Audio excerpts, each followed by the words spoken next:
Good afternoon, everyone's Dr. Vasquez, your doctor in criminal justice, bringing you another video on criminal justice topics. Today, I have three stories for you. We want to start with the most popular story, the one everyone's talking about, the tragic incident in San Antonio, where 48 people were left to die in the back of a semi-truck.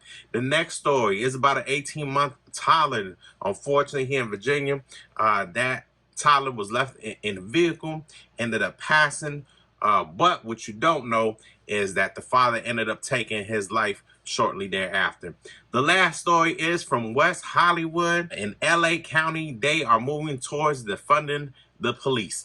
Please stay tuned for what comes next. Thank you.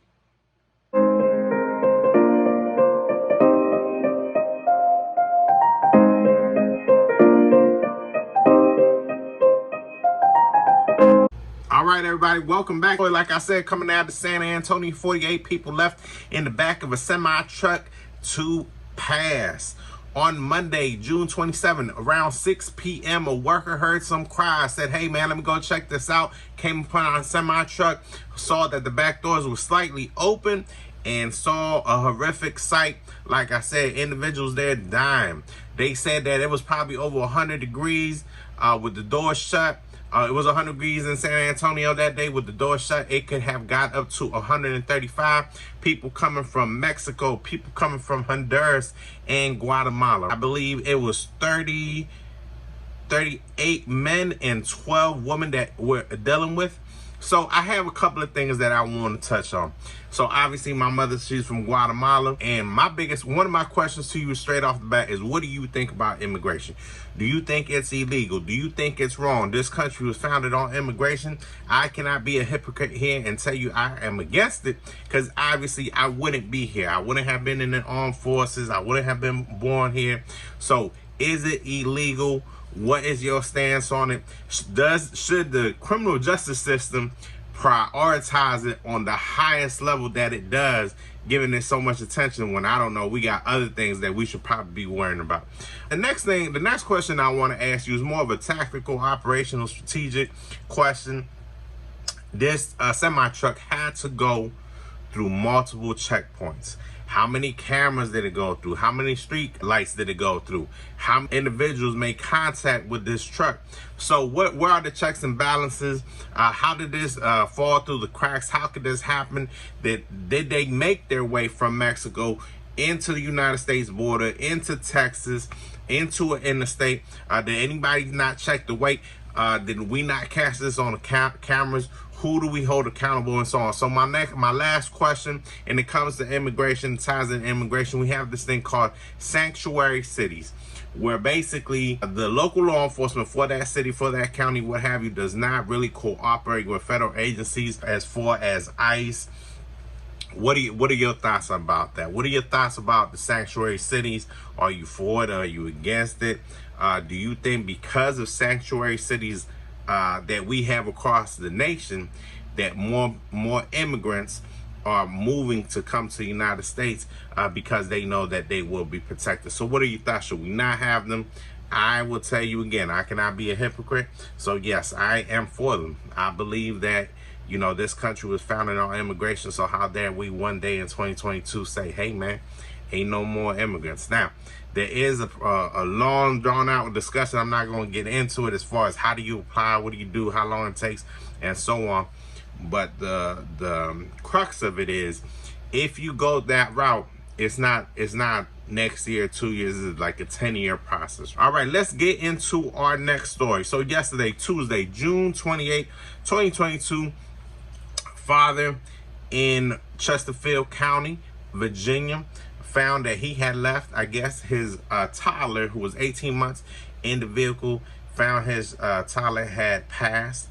Because that individual was outraged, I'm guessing emotional, this individual ended up taking his life. My question to you is, when we have incidents like this, what position does the criminal justice system play? We just put out a video, I want to say 2 days ago, of a similar incident, but what position, because this is going to keep happening throughout the United States, unfortunately, right? We know that this happens about 38 times a year during the summertime. So does the criminal justice system in a tragic incident like this? Are they there to find out if it was a crime, who's at fault, who to hold accountable, or is it more of an accident, traffic accident type of situation where, hey man, we're here to do a report, we're here to take pictures and keep it moving? Let me know what you think about that.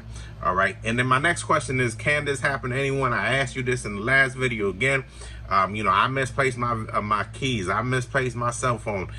Sometimes I start daydreaming. I forget what I was doing. Do you think this can happen to anybody else? And then my last question is, what does the criminal justice system do now? Okay, so the father has passed. The toddler has passed. We don't know about, the mother or anything like that. So what do they do now? Okay, are they doing question and answer? Are they doing interviews? Are they pressing charges? Are they reading anybody their rights? In a situation like this, what role do they play? Or do they not have a role to play? All right, going into our last story, going into West Hollywood, LA County. So they have voted to quote unquote defund the police. They're going to dedicate less funds to the next fiscal year for the sheriff's department. So it's going to drop down their patrols. 5 fewer sheriffs will be on patrol. So I understand that we up in arms, we are outraged, and things of that nature. First question: if we don't have police or sheriffs on these streets, and your crime, because crime was up 137%, who's gonna protect you? that to me, I mean, I get it. We want change, but I don't know if this is the right way to go about it. Second of all, so let's say, okay, we take that approach. So who's going to protect you?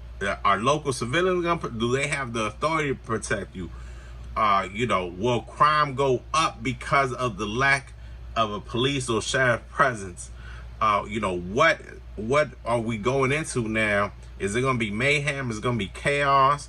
How is that really going to work out for West Hollywood?